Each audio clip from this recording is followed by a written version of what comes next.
भाभी ने रुपयों का बटुआ गायब करके हमें दौराहे पर ला खड़ा किया। भाई के संरक्षण में धोखा मेरे पति को पच नहीं रहा था। पर भला हो संतोष जी का, जिन्होंने न केवल हमें मुसीबत से उबार लिया बल्कि अनजान संबंधों को रिश्ते का नाम भी दिया। सब कुछ हंसी खुशी चल रहा था, लेकिन एक दिन अनिल ने मेरे पति के गंभीर रोग के बारे में बताते हुए इन्हें शहर के किसी अच्छे डॉक्टर को दिखाने की सलाह दी। मेरी सहूलियत के लिए उन्होंने किसी डॉक्टर शेखर के नाम एक पत्र भी लिखकर दिया था। बड़े भैया दिल्ली में रहते हैं। उनसे फोन पर बात करके पूछा तो कहने लगे, अपना घर है, तुमने पूछा है, इसका मतलब हम लोग गैर हो गए। और न जाने कितना कुछ कहा था। इसके बाद ही हम लोगों ने दिल्ली जाने का कार्यक्रम बनाया। यद्यपि मैं जेठानी जी को सही रूप से पहचानती थी, पर ये तो कहते नहीं थकते थे कि दिल्ली वाली भाभी बिल्कुल माँ जैसी हैं, तुम तो बेवजह उन पर शक करती हो। फिर भी मैं अपनी तरफ से पूरी तरह तैयार होकर आयर थी कि जो भी कुछ होगा उसका सामना करूंगी। हम दोनों लगभग 2 बजे दिन में दिल्ली पहुंच गए। स्टेशन से घर पहुंचने में कोई परेशानी नहीं हुई। नहा धोकर खाना खाने के बाद ये आराम करते करते सो गए और मैं बर्तन झाड़ू में व्यस्त हो गई। यद्यपि सफ़र की थकान से सिरदर्द हो रहा था, फिर भी रसोई में लग गई ताकि भाभी को कुछ कहने का मौका न मिले। शाम को 7 बजे अस्पताल जाकर चेकअप कराना है, ये बात मेरे दिमाग में घूम रही थी। मैंने 1 घंटा पहले ही ज़रूरी कागज़ों तथा अनिल के लिखे पत्र को सहेज कर रख लिया था। चूंकि पहला दिन था और कनॉट प्लेस जाना था, इसलिए 1 घंटा पहले ही घर से निकली थी। हमें डॉक्टर शेखर का क्लिनिक आसानी से मिल गया था। मैंने दवाई का पुराना पर्चा और चिट्ठी पकड़ा दी, जिसे देखकर उन्होंने कहा था, ज्यादा चिंता की बात नहीं है, 15 से 20 दिनों के इलाज से देखेंगे, संभावना है ठीक हो जाएंगे, वरना इनका ऑपरेशन करना पड़ेगा। परंतु डरने की कोई बात नहीं, सुबह शाम सैर करें और नियमित यहाँ से इलाज कराएं। हम लोग उनकी बातों से आश्वस्त होकर पूछते पूछते बस स्टॉप तक आए। वहां से घर तक के लिए बस मिल गई थी। एक दुकान से केक, बिस्कुट और कुछ फल खरीदे तथा घर के लिए चल दिए। मेरे हाथों में इतना सारा सामान देखकर जेठानी जी बोली थीं, इस तरह फजूल खर्ची मत करो, घर के घी से बने बेसन के लड्डू तो लाई हो, गुजियां भी हैं, फिर इन्हें खरीदने की जरूरत क्या। उनकी बात काटते हुए मैंने कहा, शहर के बच्चे हैं, घर में बनी मिठाई तो खाएंगे नहीं, इसीलिए केक बिस्कुट ले लिए हैं। ठीक है, कहकर उन्होंने एक लंबी सांस भरी। भैया ऑफिस से आ गए थे। हम लोगों को देखकर भैया और बच्चे खिल से गए।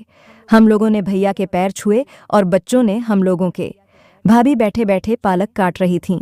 मैं बहुत थकान महसूस कर रही थी, थोड़ा आराम करना चाहती थी, पर तभी पता चला कि भाभी की तबीयत ठीक नहीं है। मैंने भाभी से कहा, आप आराम कर लीजिए, रसोई मैं बना लूंगी। दूसरे दिन सुबह सूरज निकलने से पहले इन्हें सैर कराने ले गई। जैसा भैया ने बताया था, लेन पार करते ही पार्क दिखाई दिया। यहाँ यह देखकर बहुत अच्छा लगा कि इधर उधर घास पर लोग चहलकदमी कर रहे थे। हम दोनों एक बेंच पर बैठे ही थे कि एक सज्जन ने इन्हें उठाया और बोले, चलिए उठिए, आप घूमने आए हैं या बैठने। हम लोग उनके साथ थोड़ी देर तक घूम फिर कर वापस उसी बेंच पर आकर बैठ गए। फिर हम लोगों ने एक दूसरे का परिचय लिया। उन्होंने अपना नाम संतोष बताया। उनकी बेटी राधिका 9वीं कक्षा में पढ़ रही है तथा उनकी पत्नी ने आत्महत्या की थी। यह पूछने पर कि दूसरा विवाह क्यों नहीं किया, वे बोले, दूसरे विवाह के लिए कोई उपयुक्त साथी नहीं मिला। उनका दुख एक मौन दुख था, क्योंकि पत्नी की आत्महत्या से रिश्तेदार व अन्य लोग उन्हें शक की नज़र से देखते थे। वे अपने आप को अस्तित्वहीन सा समझ रहे थे। मेरे पति ने उन्हें समझाया, देखिए संतोष जी, आपकी बेटी ही आपकी खुशी है, वही आपके अंधेरे जीवन में खुशी के दीप जलाएगी। हम लोग घर वापस आए तो भाभी अभी अपने कमरे से बाहर नहीं निकली थीं। भैया उस समय मंजन कर रहे थे। मैं फौरन चाय बनाने रसोई में चली गई। चाय बनाने के बाद मैं उपमा बनाने की तैयारी करने लगी। बच्चे कह रहे थे, चाची आ गईं और मम्मी का ब्लड प्रेशर बढ़ गया। मैं उनकी बातें सुनकर मुस्कुराई और भाभी का हालचाल लेने उनके कमरे में चली गई। भाभी उस समय पत्रिका पढ़ रही थीं। मुझे देखते ही थोड़ी संकुचित सी हो गई। बोली, आओ आओ, जरा शरीर भारी हो रहा है, डॉक्टर ने आराम करने के लिए कहा है, बीपी बढ़ा है। अरे भाभी, आप भी कैसा संकोच कर रही हैं, मैं हूं ना, निश्चिंत रहिए। मैंने शब्दों को भारी कर कहा, जैसे कह रही हूं आपका ब्लड प्रेशर हमेशा बढ़ा रहे। अब मैं थकती नहीं हूं, सब कुछ दिनचर्या में शामिल हो गया है। डॉक्टर शेखर के क्लिनिक जाना और लौटते समय सब्जी, फल, दूध, ब्रेड आदि लाना, उन सब में खर्च इलाज से भी ज्यादा हो रहा है। मुझे चिंता इस बात की है कि अब पैसे भी गिनकर ही बचे हैं और दवा खाने का बिल चुकाना बाकी है। इन्हीं तनावों से घिरी होने के कारण आज मुझे कुछ भी अच्छा नहीं लग रहा था, क्योंकि कपड़े बदलते समय रुपयों का पुलिंदा वहीं कमरे में ही छूट गया था, और जो छूट गया सो गया। बस गलती यह हुई कि चाय बनाने की जल्दी में वह रुपयों का पुलिंदा उठाना भूल गई। यद्यपि मुझे याद आया, मैं वह पुलिंदा लेने भागी। मेरे कपड़े तो वैसे ही पड़े थे, पर वह पुलिंदा नहीं था। मुझे काटो तो खून नहीं। मुझे ऐसा लगा जैसे मैं चक्कर खाकर गिर जाऊंगी। ये ड्राइंग रूम में बैठे टेलीविजन देख रहे थे, पर उस समय मैंने इनसे कुछ नहीं कहा।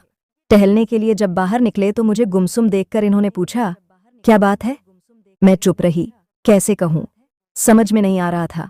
मैं चक्कर खाकर गिरने ही वाली थी कि इन्होंने संभाल लिया और समझाने के लहजे से कहा, देखो तुम्हारी तबीयत ठीक नहीं है, घर में आराम करो, मैं घूम फिर कर आ जाऊंगा।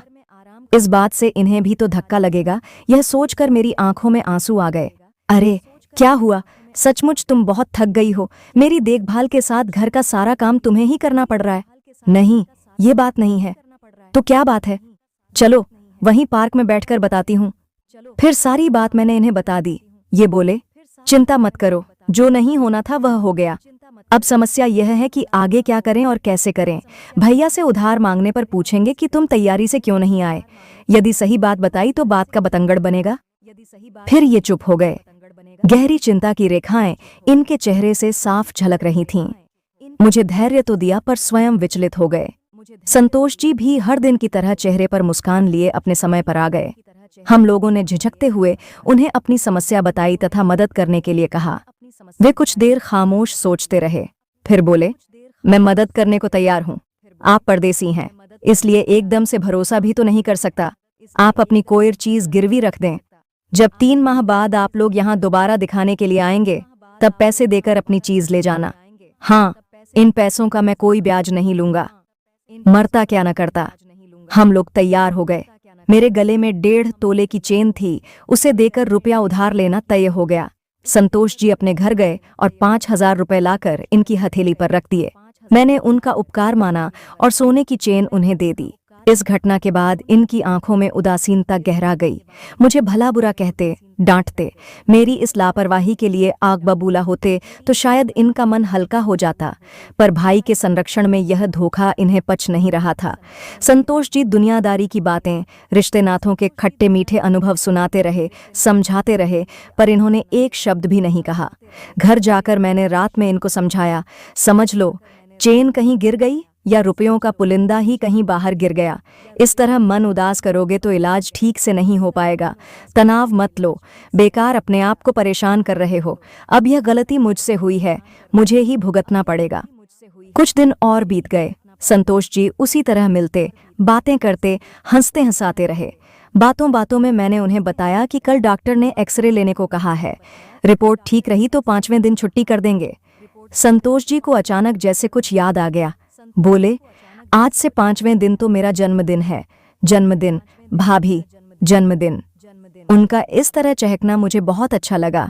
उस दिन 16 तारीख है ना, आप लोगों को मेरे घर भोजन करना पड़ेगा। फिर गंभीरता से इनका हाथ अपने हाथ में लेकर बोले, पत्नी की मृत्यु के बाद पहली बार मेरे मुंह से जन्मदिन की तारीख निकली है। 16 तारीख, यह जानकर मैं भी चौंक पड़ी। अरे उस दिन तो हमारी शादी की सालगिरह है।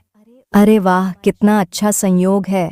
संतोष जी, उस दिन यदि रिपोर्ट अच्छी रही तो आप और आपकी बेटी हमारे साथ बाहर किसी अच्छे रेस्टोरेंट में खाना खाएंगे। हंसते हुए इन्होंने कहा, मेरा मन कहता है कि आपकी रिपोर्ट अच्छी ही आएगी, पर भोजन तो आप लोगों को मेरे घर पर ही करना पड़ेगा। इसी बहाने आप लोग हमारे घर तो आएंगे। मैंने इनकी ओर देखा तो ये बोले, ठीक है। फिर बात तय हो गई। संतोष जी खिल उठे। अब तक की मुलाकातों से उनके प्रति एक अपनापन जाग उठा था। अच्छा संबंध बने तो मनुष्य अपने दुख भूलने लगता है। हम लोग भी खुश थे। समय बीता। एक्सरे की रिपोर्ट के अनुसार हड्डी में पहले जितना झुकाव था उससे अब कम था। डॉक्टर का कहना था कि ऐसी ही प्रगति रही तो ऑपरेशन की जरूरत नहीं पड़ेगी। नियमित व्यायाम और संतुलित भोजन जरूरी है। इन्हीं 2 उपायों से अपने आप को ठीक से दुरुस्त करना होगा। मुझे अंदर ही अंदर बड़ी खुशी हुई ऑपरेशन का बड़ा संकट जो टला था। डॉक्टर ने दवाइयां लिख दी थीं। 3 माह बाद एक्सरे द्वारा जांच करानी पड़ेगी। डॉक्टर का कहना था हड्डी को झुकने से बचाना है। मैंने बिल चुकाया और डॉक्टर को धन्यवाद दिया। कुछ दवाइयां खरीदी और फिर वहीं एक नज़दीकी दुकान से संतोष जी को जन्मदिन का उपहार देने के लिए कुर्ता पाजामा और मिठाई का डब्बा खरीदा। फिर हमेशा की तरह सब्जी वगैरह लेकर हम घर आ गए। इन्होंने भाभी से रिपोर्ट के बारे में बताया और कल सुबह लौटने की बात कही। भाभी पहले तो तटस्थ बैठी थीं, फिर चौंक कर बोलीं, अरे चले जाना, 2-4 दिन और रह लो। फिर अफसोस जाहिर करती हुई बोलीं, इस बार तो सब तुम्हें ही करना पड़ा। तुम न होती तो पता नहीं कैसे चलता। ऐसे समय नौकरानी भी छुट्टी लेकर चली गई। कहते हैं ना, मुसीबत चौतरफा आती है। अरे भाभी, किया तो क्या हुआ, अपने ही घर में किया। मेरी आवाज में कुछ चिढ़ने का लहजा आ गया था। शाम को हम लोग संतोष जी के घर गए। साफ सुथरा सजा हुआ प्यारा सा घर, फिल्मी हीरोइन जैसी सुंदर बेटी राधिका। देखते ही उसने हाथ जोड़कर हम लोगों से नमस्ते किया। मैंने तो उसे अपने गले से लगा लिया और एक चुंबन उसके माथे पर जड़ दिया। इन्होंने उसके सिर पर हाथ फिराते हुए आशीर्वाद दिया। मैं अपनी नज़रों को चारों ओर दौड़ा रही थी।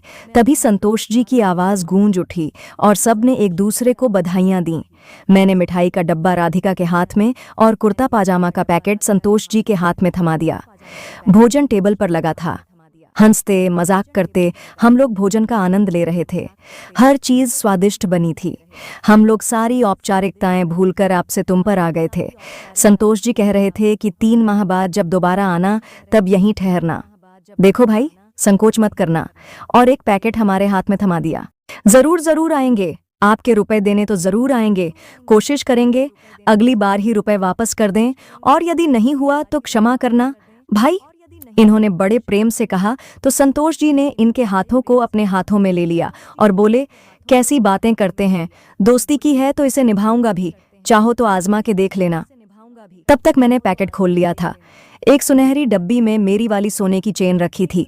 एक पल आंख मूंदी और सारी स्थिति समझ में आ गई। मेरी आंखों में आंसू आ गए। कितने महान हैं वे, संकट से उबारा भी और रिश्ते के बंधन में भी बांधा। मैं उनके चरणों में झुकी ही थी कि उन्होंने मुझे बीच में ही रोक लिया और बोले, नहीं बहन, नहीं। संतोष जी की आंखें सजल हो गईं। उनके मुंह से आगे कुछ न निकल सका। राधिका अपने पापा से लिपट गई। पापा, आप कितने अच्छे हैं। फिर हम लोगों के पास आकर वह खड़ी हो गई। ऐसा लगा जैसे समुद्र के तट पर फैले बैंगनी रंग ने जीवन के आकाश में मचान बना दी हो।